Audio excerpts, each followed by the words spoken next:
নমস্কার, আপনারা দেখছেন ঈশান বাংলা দেশ বিদেশ পরিক্রমা। আপনাদের সঙ্গে রয়েছে আমি সিদ্ধার্থ। প্রথমে দেখে নেব টপ পয়েন্টস। মৃতের ফোনে সরকারি বার্তা ঘিরে চাঞ্চল্য। পিএফ তোলার নিয়মে বড় বদল ও সহজ পরিষেবা। প্লাস্টিক ও অ্যালুমিনিয়ামে পান মশলা বিক্রি সম্পূর্ণ নিষিদ্ধ। বাবার মৃতদেহ নিতে অস্বীকৃত জানিয়ে সন্তানদের ডেথ সার্টিফিকেট দাবি। মাটির নিচে ভিনগ্রহী দেবতার আজব মন্দির। সরকারি স্কুল বাঁচাতে সিজেপির দেশজুড়া বড় অভিযান। শুরু করছি বিস্তারিত পরিক্রমা। ছত্তিশগড়ের অম্বিকাপুর মেডিকেল কলেজ হাসপাতালে চিকিৎসাধীন অবস্থায় মৃত্যুর প্রায় 42 দিন পর মৃত পুলিশকর্মী দেবনারায়ণ রামের মোবাইলে আয়ুষ্মান সারথী থেকে একটি হোয়াটসঅ্যাপ বার্তা আসে। এই বার্তায় জানানো হয় যে তিনি সুস্থ হয়ে বাড়ি ফিরছেন। হাসপাতালের এমন অসংবেদনশীল আচরণ ও মারাত্মক প্রশাসনিক ত্রুটির কথা প্রকাশ্যে আসতেই মৃত পুলিশকর্মীর পরিবার তীব্র ক্ষোভ প্রকাশ ও হতাশা প্রকাশ করেছে। পরবর্তীতে ব্যাপক সমালোচনার মুখে পড়ে হাসপাতালের পক্ষ থেকে তথ্য নথিভুক্ত করার দায়িত্বে থাকা ডেটা এন্ট্রি অপারেটরের গাফিলতির কথা স্বীকার করা হয় এবং তাকে অবিলম্বে আয়ুষ্মান কার্ড সংক্রান্ত সমস্ত কাজ থেকে সরিয়ে দেওয়া হয়।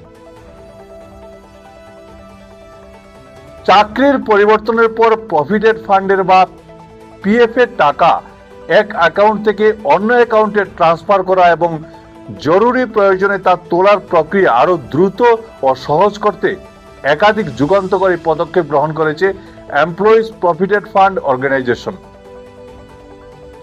এখন থেকে প্রায় 5 লক্ষ টাকা পর্যন্ত অগ্রিম তোলার পাশাপাশি চূড়ান্ত প্রত্যাহারের আবেদনগুলোকেও সম্পূর্ণ অটো সেটেলমেন্ট ব্যবস্থার আওতায় নিয়ে আসার পরিকল্পনা চলছে, যা গ্রাহকদের ভোগান্তি অনেকাংশেই কমবে।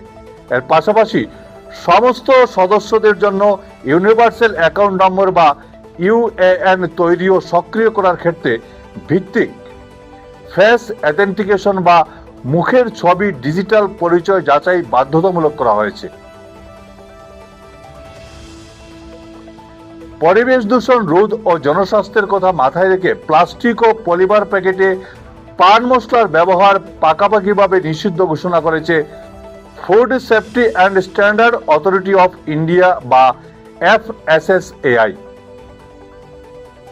কেন্দ্রীয় খাদ্য সুরক্ষা সংস্থার পক্ষ থেকে স্পষ্টভাবে জানিয়ে দেওয়া হয়েছে, এখন থেকে শুধুমাত্র কাগজ বা পেপার বোর্ডের তৈরি পরিবেশ বান্ধব মোড়কেই মশলা বিক্রি করতে হবে। এই নতুন নিয়মে কোনোভাবেই পলিয়েস্টার, পলিথাইন বা ধাতব অ্যালুমিনিয়াম ফয়েলের কোনো আস্তরণ বা ব্যবহার করা সম্পূর্ণ নিষিদ্ধ করা হয়েছে। মধ্যপ্রদেশের ইন্দোরের বাসিন্দা এক বৃদ্ধ সারা জীবন নিজের সমস্ত সুখ স্বাচ্ছন্দ্য বিসর্জন দিয়ে সন্তানদের মানুষ করার পেছনেই জীবন কাটিয়ে দিয়েছিলেন। কিন্তু দুঃখজনকভাবে তার মৃত্যুর পর 4 সন্তানের কেউ শেষবারের মতো বাবাকে দেখতে আসার প্রয়োজনটুকু মনে করেননি। বৃদ্ধাশ্রম বা হাসপাতাল থেকে বারবার যোগাযোগ করা হলেও সন্তানরা সাফ জানিয়ে দেন বাবা তাদের জন্য জীবনে কিছুই করেননি। অথচ সম্পত্তির লোভ বা অন্য কোনো ব্যক্তিগত প্রয়োজনে তারা প্রত্যেকেই এখন সেই মৃত বাবার ডেথ সার্টিফিকেট পাওয়ার জন্য মরিয়া হয়ে উঠেছে, যা সামাজিক মূল্যবোধের চরম অবক্ষয়কেই ফুটিয়ে তুলেছে। চিরাচরিত সনাতন দেবদেবীর পুজোর প্রথা ভেঙে তামিলনাড়ুর সালেমে মাটির অন্তত 11 ফুট গভীরে এক সম্পূর্ণ অন্ধকারময় পাতাল ঘরে গড়ে উঠেছে এক কাল্পনিক ভিনগ্রহী দেবতা। আর এই ভিনগ্রহী দেবতার মন্দিরটাও গড়ে উঠেছে এই পাতাল ঘরে। স্থানীয় এক বাসিন্দার আজব স্বপ্ন ও অভিনব আধ্যাত্মিক বিশ্বাসের উপর ভিত্তি করে তৈরি এই অদ্ভুত মন্দিরে পৌরাণিক ভাবধারা এবং আধুনিক কল্পবিজ্ঞানের এক অভাবনীয় ও অদ্ভুত মিশ্রণ দেখতে পাওয়া যাচ্ছে। এই ব্যতিক্রমী বিষয়টি দেখতে বর্তমানে দেশ বিদেশ থেকে প্রচুর পর্যটক ও কৌতূহলী মানুষ ওই এলাকায় ভিড় জমাচ্ছেন। দেশের গ্রামীণ এলাকার সরকারি স্কুলগুলোর চরম অবহেলিত পরিকাঠামো, বিশুদ্ধ পানীয় জল ও শৌচাগারের মতো মৌলিক সুযোগ সুবিধাগুলো নিশ্চিত করার দাবিতে আগামী 15 আগস্ট থেকে এক বৃহৎ দেশজোড়া অভিযানের ডাক দিয়েছে ককরোচ জনতা পার্টি।